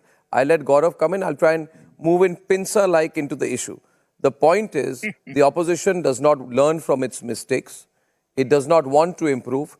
And it has been proven multiple times, Gaurav Bhatia will take this on, that whenever it makes a sharp and very hurtful personal remark against the Prime Minister weaponizes it against the opposition, because the Prime Minister is a smart politician. He plays it around, he makes it a personality battle, and unfortunately for the opposition, they don't have a personality who can compete with the Prime Minister. Correct. So you should be more careful of not letting the personality battle become the main issue in a general election. You have to be strategic. You can say advertising anything, but I'll let Gaurav come in, because if you listen to Gaurav, you'll just see.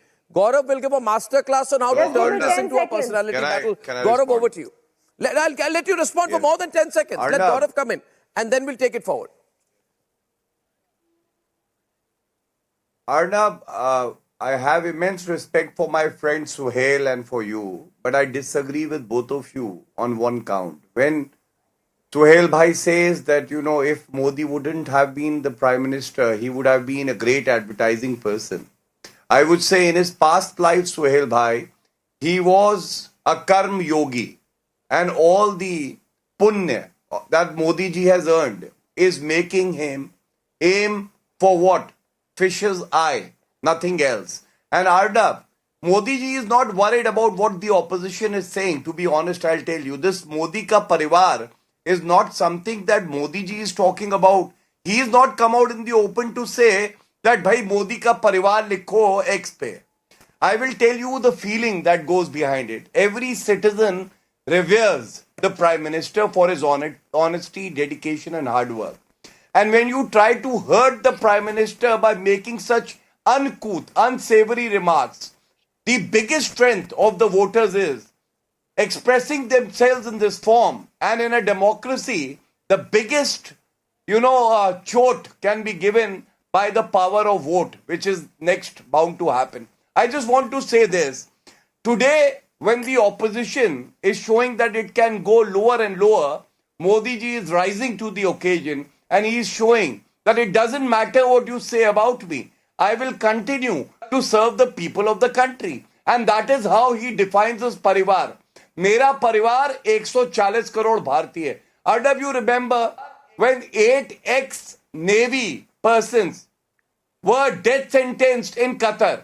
Who came out as a father figure and saved their life? It was Narendra Modi ji, Kulbhushan Yadav. The COVID pandemic, thousands and thousands of Indians brought back. Ukraine-Russia war, same thing happened. So I just want to say, they can lower the bar for the elections. They are rudderless, issueless today. Because Lalu Prasad Yadav must remember one more thing. And I'm deeply hurt by his statement. He invoked the mother of Narendra Modi ji, who is no more. I want to ask Lalu Prasad Yadav, do you remember when he cremated her mother, performed the last rites? After that, a few hours later, he was performing his duties as a Prime Minister of the country. This is the metal and the substance that the Prime Minister has. Second, if you want to talk about inflation, you want to talk about employment, why is it that during the rallies, Lalu Prasad Yadav, Rahul Gandhi, they don't raise these issues? I think you must raise these issues. Because if you think the focal point of the 2024 elections are these issues, then why is it that your ally partners are not raising these issues? Third, Arnab, Aam Aadmi Party must remember one thing. Eighth summon was served to Arvind Kejriwal. He could not even muster the courage to appear before the ED. And he is the same man who in the past had said that if any leader faces corruption charges, he must resign first, get his name cleared and then return to politics. So today I want to ask, what about the allegations that Arvind Kejriwal made against Sonia Gandhi that she is corrupt, she should be arrested? Sharad Pawar, he is corrupt. Reena, and Lalu Prasad Yadav, he said Lalu Prasad Yadav is corrupt. Can I respond? Arnab, you can't respond because you can't deny your leader's statement, ma'am. Sohail, 1 minute. Sohail, there can't be any response the point from is you. What was said. I'll take a minute, Gaurav. I have a lot of respect Gaurav and Sohail, I'll say 1 minute. Gaurav and Sohail, it's getting very hot here. It's getting very hot in the debate. Now, one sec, Sohail. I just want to get the others in and full response after that. Sohail, give me a minute. I opened with you. I'll just take half a minute, Sohail. Sorry to butt you in rudely. The question is, what was said? What is said, viewers? We must take a pause here. Arey Narendra Modi ka koi parivar hi nahi hai. How hurtful is that? For a person who from a young age has traveled the length and breadth of the country and committed himself to decades of social and political work at the ground level, to be told in our society it is sacrifice. It's like a monastic order where you give up everything, where you detach yourself from all material and familial possessions and dedicate yourself to a cause. Look at the sacrifice here to that person who should be respected for doing that.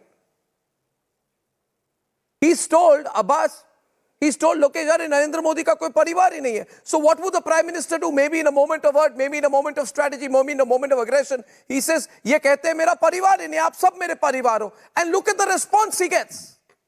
The debate is trending, hashtag Modi ka parivar, and I want to ask you why. Why is this trending today? Because if the Prime Minister, who is the most popular leader of this country by far, is told, you have no family, and that also told a few months after losing his mother. Yes. A man who's dedicated his whole life, who is a symbol of detachment, a man on whom not one shred of a charge of corruption can ever be put. A person who has moved across the length and breadth of the country from temples to industries across the world. And a man who has set an example by not offering his high political office as a stepping stone for any member of his family. For any member of his family. Which is more than you can say for your partners, the Vadras and Robert Vadra. For that man, he is told today, Sohail, Narendra Modi ka koi parivar hi nahi hai. I mean, what? It's not insulting. It is beyond belief that you're doing this. Sometimes you say, "अरे ये आदमी ये चाय भी नहीं बेच सकेगा हमारे कांग्रेस के मीटिंग में." एक बार बोलते हो ये चौकीदार चोर है, अब बोल रहे हो इलेक्शन में अरे नरेंद्र मोदी का कोई परिवार ही नहीं है. Of course, Narendra Modi will use it for his political advantage, Abbas. Arnab, of course, he will use it. Of course, he will use it. Arnab, it is very ironical. I think you mean to say that the person. I don't mean to say anything. I'm saying what I'm saying. In the world for past 10 years, is trying to play victim card. He and his media PR team, they are trying to play victim card. Is this what you want to say? No, I just have to say one thing. Put this to the social media. He might be having a family. I'm not.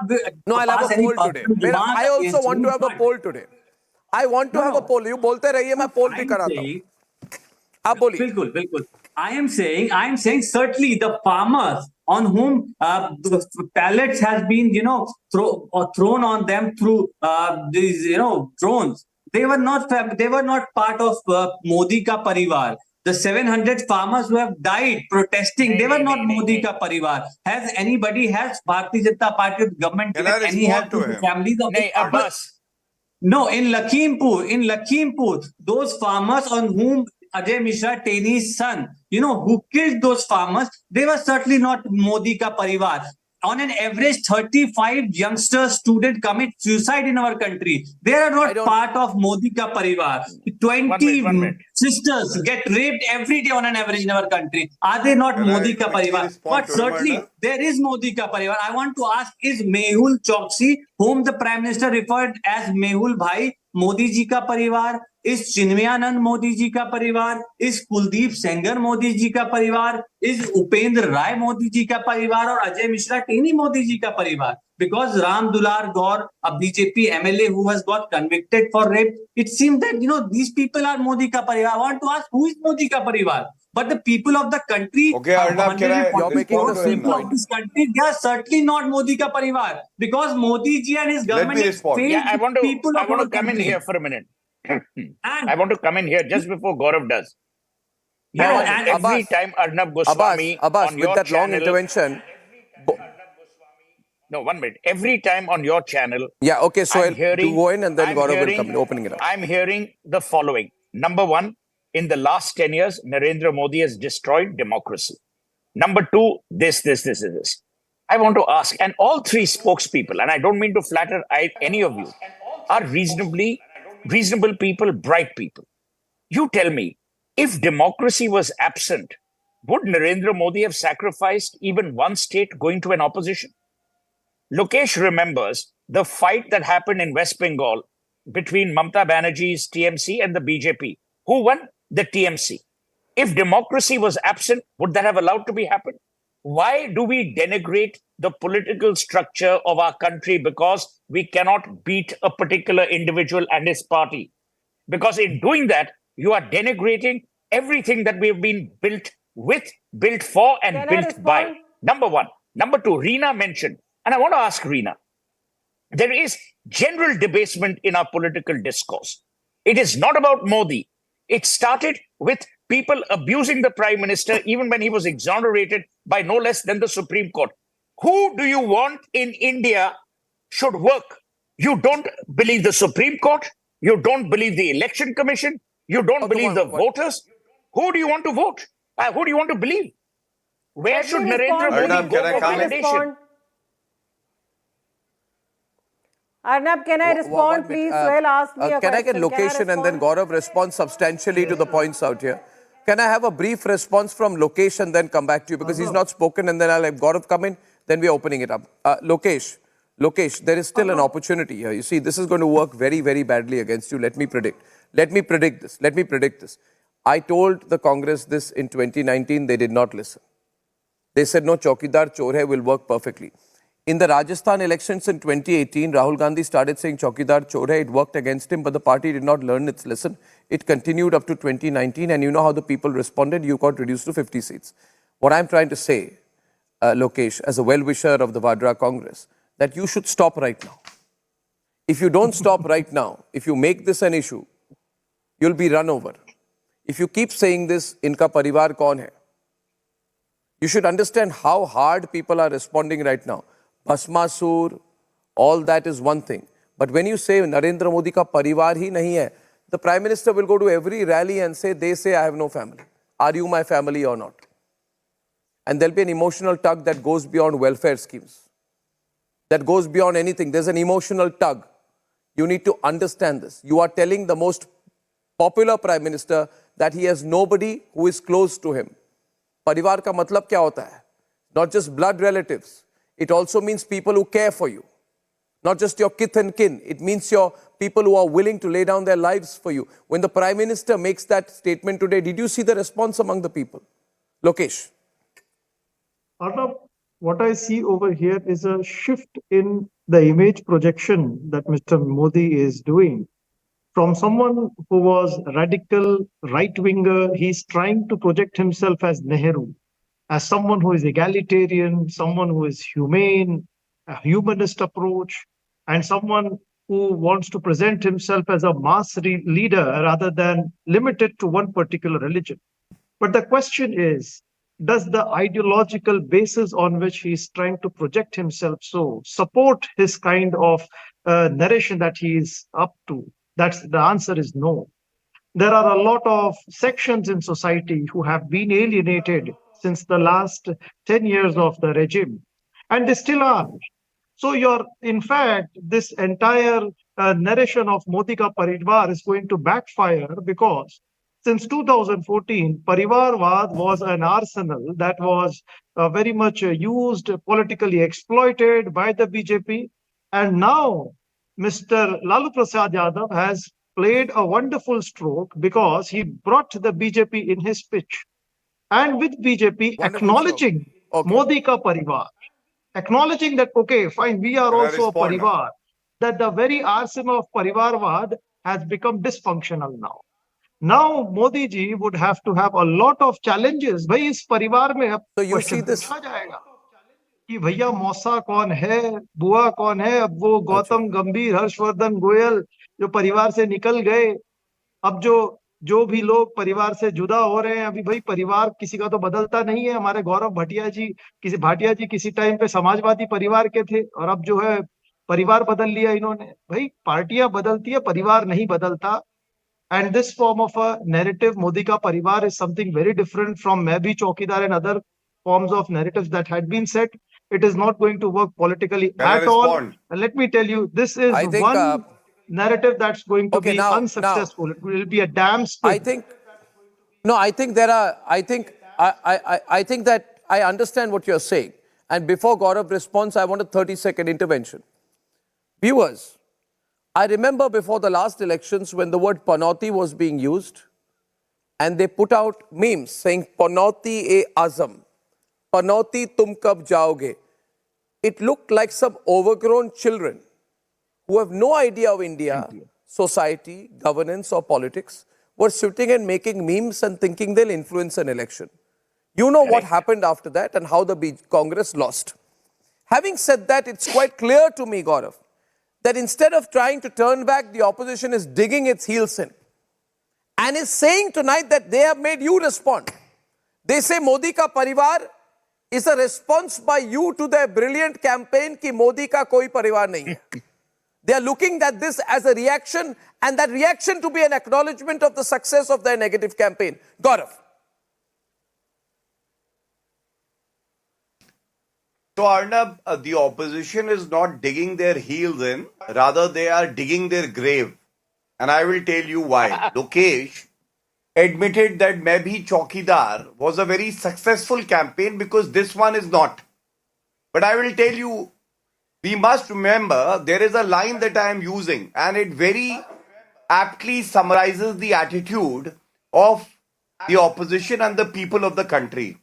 जब जब विपक्ष ने दी है मोदी जी को गाली, जब विपक्ष ने दी है मोदी जी को गाली, जनता ने कर दी है इनकी झोली खाली. And I will tell you why. You know, this is not about playing victim card. This is also not about invoking that are you my parivar. More importantly, this is about the respect that Narendra Modi ji has earned in the last 10 years and the citizenry of the country relates to him as a leader. They look up to him. Now, when you make this comment against the Prime Minister of the country, do you know who you are targeting? You are targeting every person who respects and reveres Narendra Modi ji. And that is why this sense of being deeply hurt for the citizens. And they will come back to you when the elections results are out. Second, I want to ask you, they were talking about परिवार, इनका परिवार क्या है मैं आपको बताता हूं. देखिए Robert Vadra, this picture is worth $1 million. At the end, there is a name. All other numbers at the airport, names are of dignitaries. But last is Robert Vadra. That is the parivar of the Congress party that was imposed upon the citizens of the country. For the Samajwadi party, इनका परिवार क्या है? अर्नब मैं complete कर लूं लोकेश. नहीं Robert Vadra वाला respond करना चाहते हैं. रॉबर्ट वाड्रा वाले पे रिस्पॉन्ड करना चाहते हैं Lokesh. You go to SP, he wants to respond to the Robert Vadra point. He's responding to Robert Vadra point. Allowed. 30 seconds. 30 second Robert Vadra point being responded by Lokesh, please. Arnab, the very fact that Basuri Swaraj has been offered a ticket from Delhi. Now, can you please tell me on what basis she is a very capable leader and an advocate being denied a ticket? We have Harshvardhan ji, was a very senior politician, has been an ex-minister. He was denied ticket, and we have newcomers coming over and being given Lok Sabha tickets. Isn't this a parivarwad? Please answer. No, can I answer? Yes, I will. Lokesh, my dear friend, I want to ask you a counter question. Though Basuri is a very capable worker of the Bharatiya Janata Party and a very able advocate, but I want to apply the same yardstick. When Rahul Gandhi was made the president of the Congress party, and we all know his success rate is a minuscule 5 elections out of 39 that he won. There was Ghulam Nabi Azad, there was Pranab Mukherjee, A.K. Antony, and many other senior leaders. Why was Rahul Gandhi made the president? I'll tell you the difference. In our party, never has there been an occasion when two persons from the same parivar, they've been made the prime minister. Please don't interrupt, Lokesh. That's not a good. To answer. You have asked a question. No, that's not a good debating style. I'm responding to your answer. You are only going to give an answer. You first grasp no, Lokesh, to be fair, he heard the entirety of your argument and then responded. Yeah. They don't hear. They hate when we speak the truth. Okay, I'll show you the mirror. Narendra Modi ji and Atal Bihari Vajpayee ji, they are not from the same family. And since the inception of the Bharatiya Janata Party, we have never seen two presidents from the same parivar. But I will tell you, out of the 55 years that the Congress has ruled, 40 years the Gandhi parivar has ruled the country. I asked you a simple question about Robert Vadra. What made him so entitled that his name be there and he'll not be frisked? Reena, you didn't answer. No. Take the answer. 1 versus 2, I said. Aditi, come on, Reena and Lokesh, please. On the screen, 1 minute. 1 minute.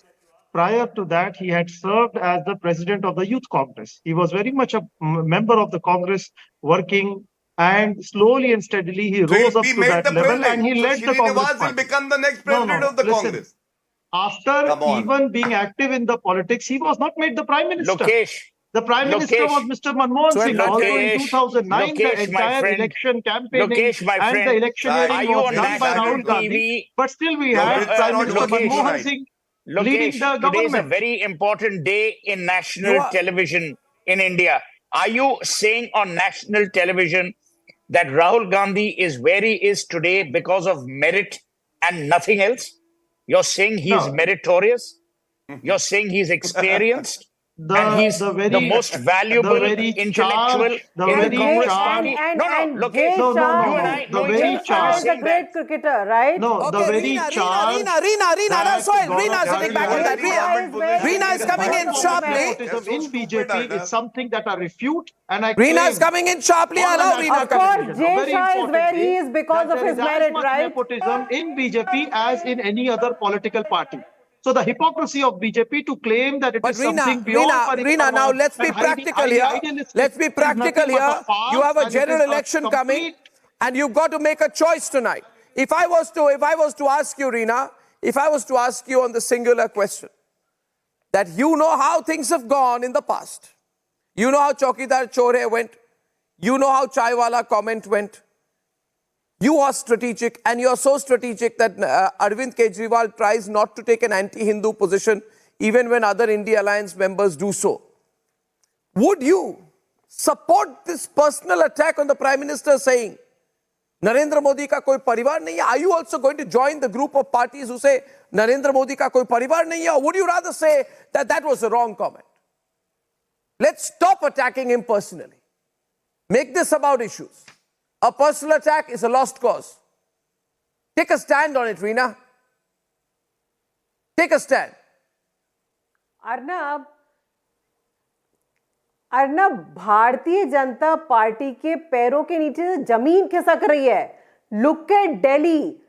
अगर दिल्ली में एक तरफ आप बोल रहे हैं कि हम सिर्फ मोदी जी के चेहरे पे चुनाव लड़ेंगे, दूसरी तरफ आप सबके टिकट काट रहे हैं, तो या तो एक बात सच हो सकती है, दूसरी बात सच हो सकती है. ऑलरेडी इनके कोई नेता चुनाव लड़ने के लिए तैयार नहीं हो रहे हैं. गुजरात में नितिन पटेल नहीं तैयार हो रहे हैं. टिकट अनाउंस हुए हैं, उसमें से कितने टिकट कट चुके.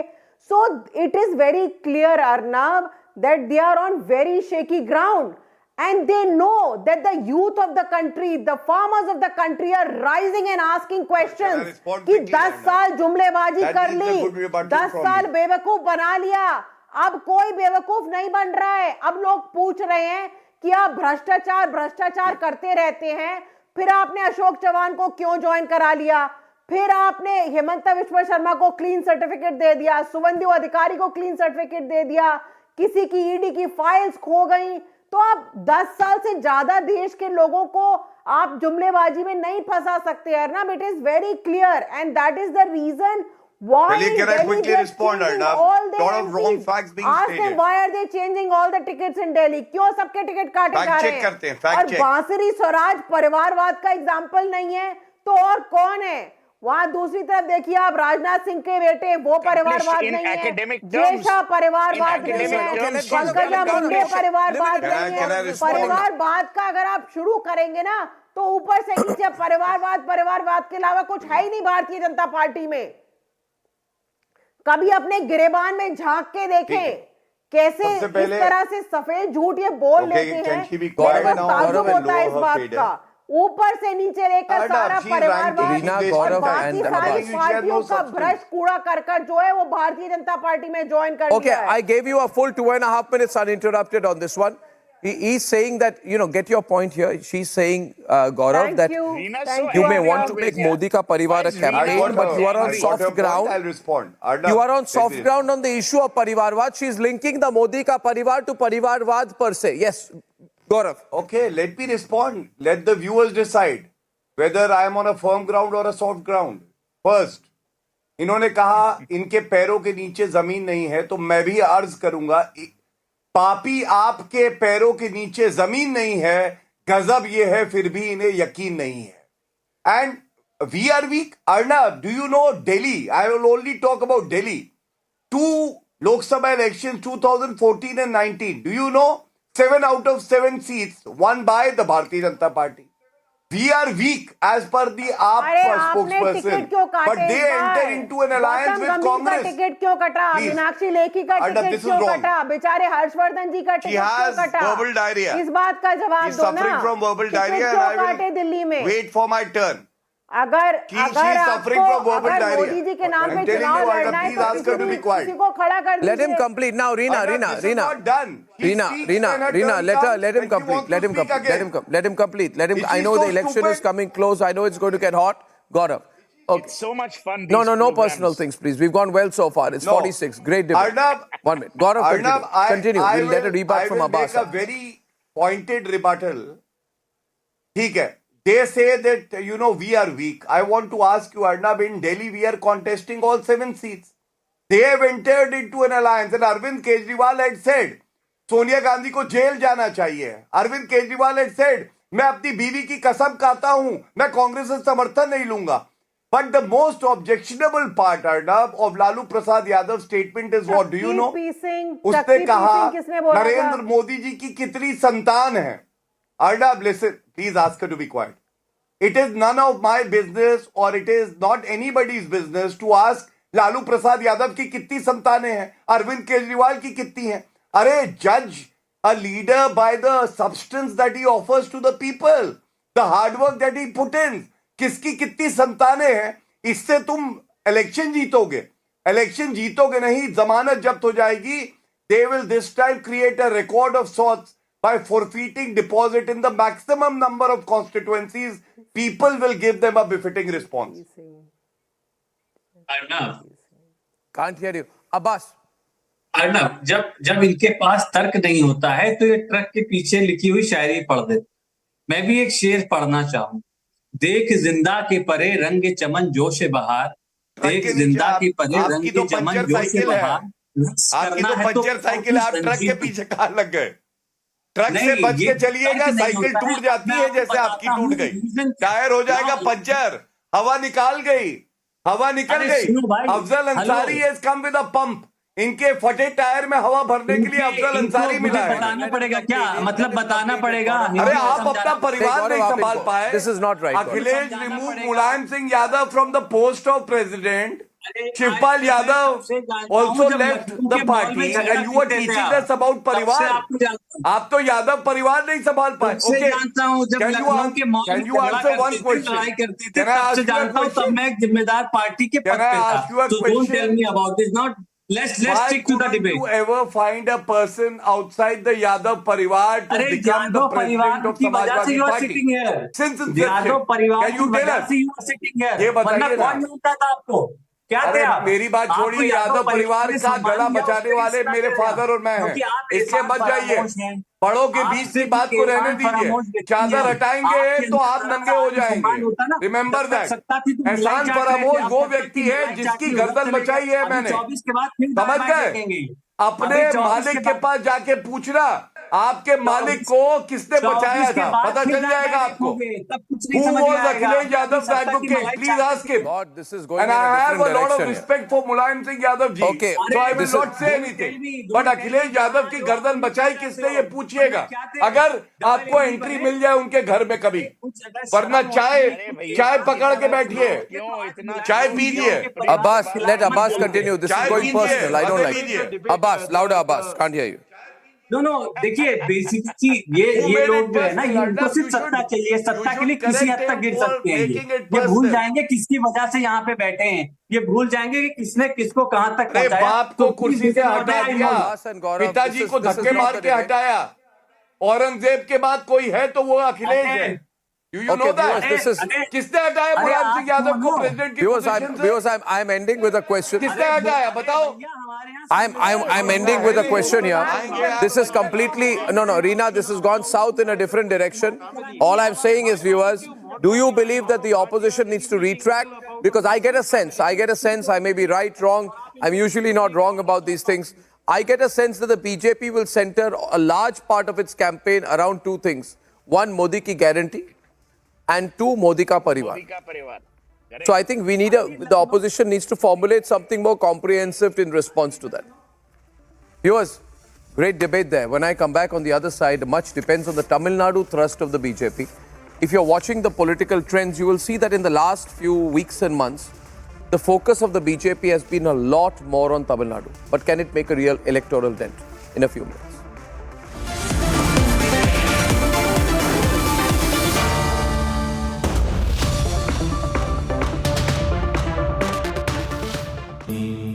Amity has been ranked India's #1 private university for the 11th year by India Today, a testimony to Amity's world-class education whilst imbibing values and sanskars in students.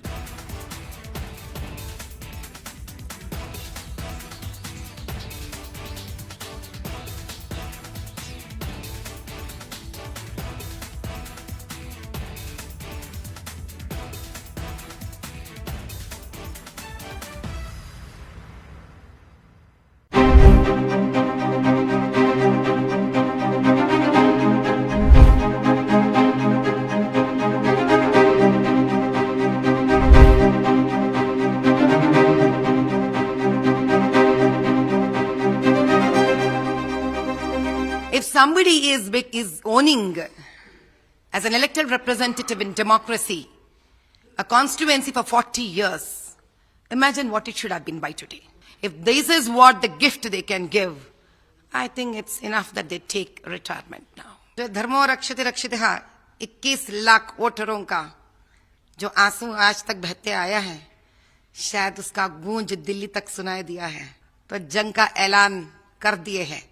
और मुझे ऐसा लगता है अब सही मायने में उनको न्याय होने वाला है। मदरसे में बच्चों को खाना नहीं मिलता है, मंदिरों को कब्जा होते रहता है।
Erased the so-called comments and rumors that Asaduddin Bhai is their B2 team, their B team. So I think with this, they have very, very, very loudly, they have declared to tell that how much wholeheartedly they would want to win Old City as a seat, as a constituency.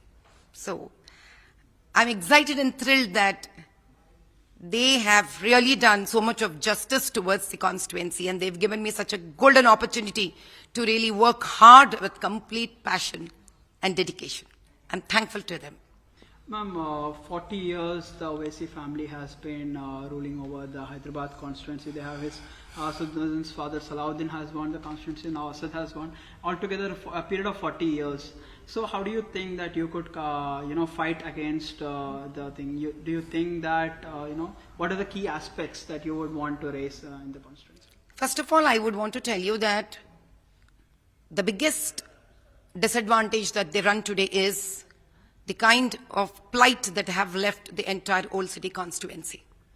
In 40 years, what somebody can do is what Modi ji has proved as a chief minister in 25 years, and today in 2 terms he has proved what he can do as a prime minister. If somebody is owning, as an elected representative in democracy, a constituency for 40 years, imagine what it should have been by today. We all expect it to be somewhere as #1 constituency in the entire country. But today we see the plight of it as one of the worst constituencies, to the extent that it has been literally abandoned even as a constituency if it exists in this country. If this is what the gift they can give, I think it's enough that they take retirement now. What do you promise to the constituents, ma'am? What is the promise from your side? What do you think is the one thing that is lacking in the... Right to neighborhood. Everything that their neighborhood is enjoying. Everything that their neighborhood is enjoying. The roundabout constituencies that share the common boundaries with Old City as a...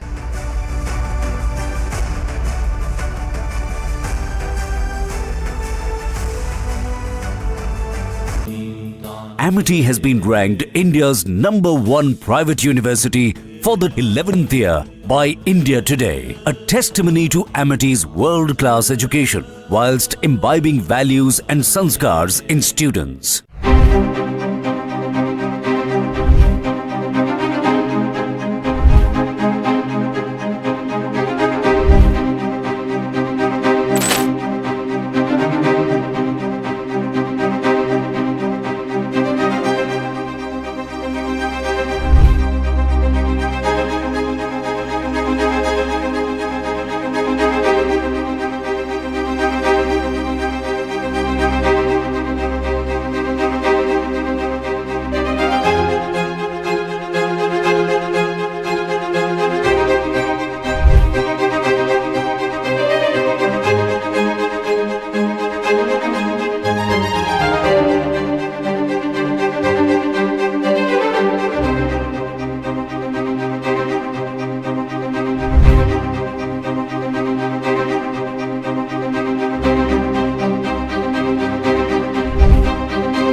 From the Delhi studios of Republic TV, it's time for Arnab Goswami on The Debate.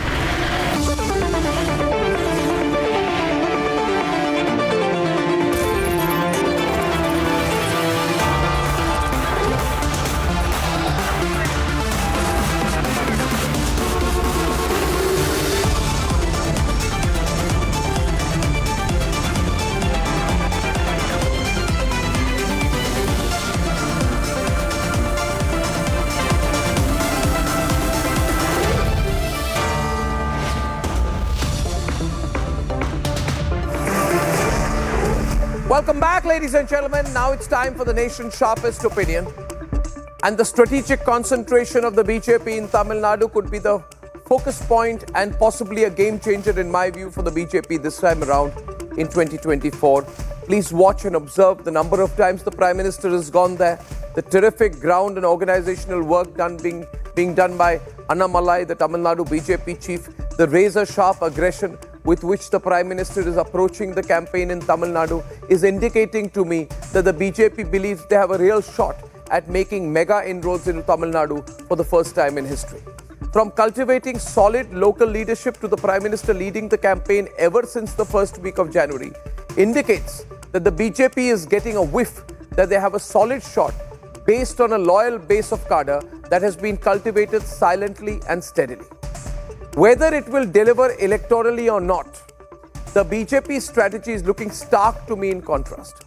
A Hindutva counter to the traditional Dravidian politics, a pro-Sanatani narrative against an anti-Sanatan call, and an all-out anti-corruption campaign led by the Prime Minister against the DMK against an acceptance of alleged political corruption. With mass outreach schemes led by the Prime Minister himself, with the Prime Minister's personal investment in the Tamil Nadu campaign, will the BJP be able to capitalize and take the BJP past 400, with a Tamil Nadu entry being an important element of that 400 plus campaign?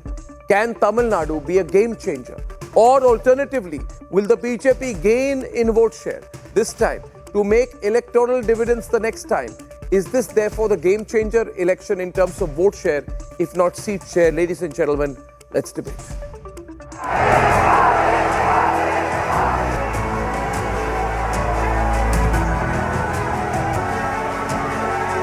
Prime Minister Modi is leaving no stone unturned in his Tamil Nadu outreach.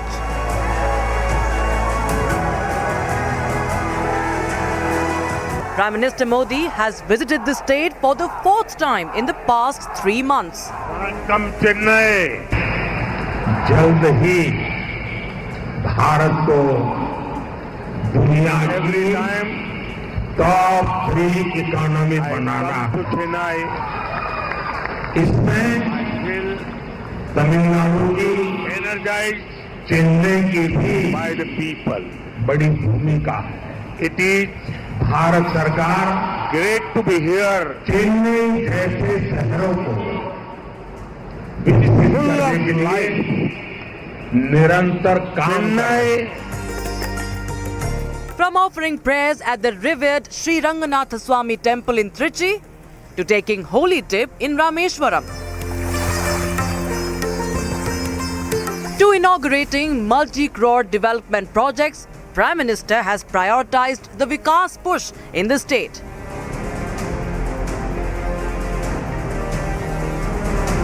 ये DMK के लोग सोच रहे हैं कि अगर पैसे नहीं तो कम से कम इन कामों का क्रेडिट ही खा सके, लेकिन उसमें भी उन्हें सफलता नहीं मिल रही. All this even as BJP is without a major alliance partner in a state where it struggles to increase its vote share. Can the BJP make inroads in Tamil Nadu? Let's debate.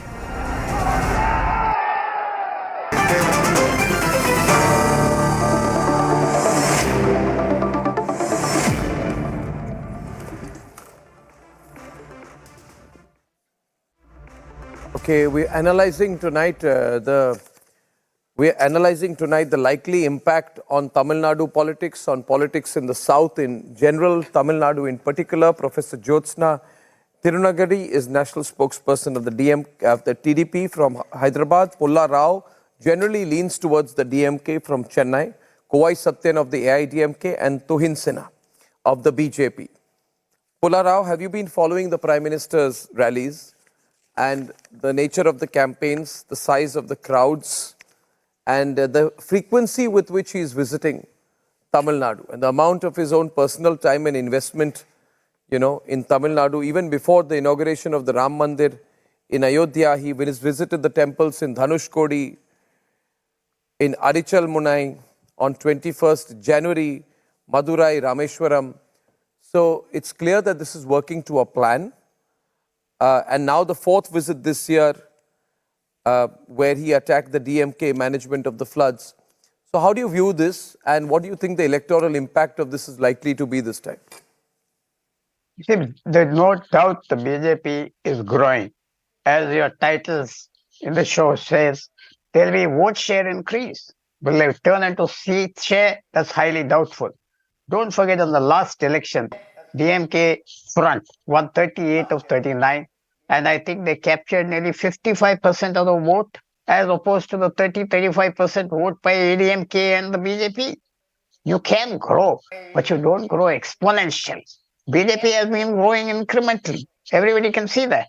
There's a new organization. BJP went without allies for the last 3-4 years, spread everywhere. The Prime Minister is definitely liked in Tamil Nadu because he has been making an effort to come there, visit, meet, talk, everything. But will you get seats without allies? Maybe one, maybe two in one of the cities or Coimbatore or somewhere, but not more than that. They're hunting for allies. No allies have been there yet. The major ally is ADMK. Will it ally with the BJP?